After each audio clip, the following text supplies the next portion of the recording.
ഒന്നാം തൃപ്പടിമേലൊന്നേ തൊട്ടുള്ളൂ, മനസ്സിന്റെ മണിവാതിൽ തുറന്നുവല്ലു.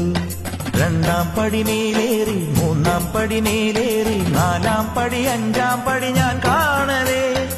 ആറാം പടിമേലെന്റെ ആത്മാവിൽ തിരിവച്ചു, ഏഴാം പടിയുടെ നെഞ്ചിൽ നമസ്കരിച്ചു.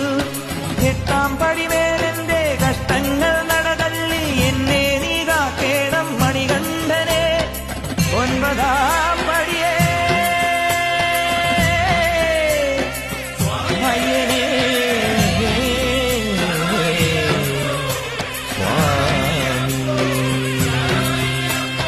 പേട്ടയ്ക്കും പാട്ടിനും തൃത്താളമാവാൻ എരുമേലി പെരുമാളെ നീ പോരേണം സ്വാമിയേ.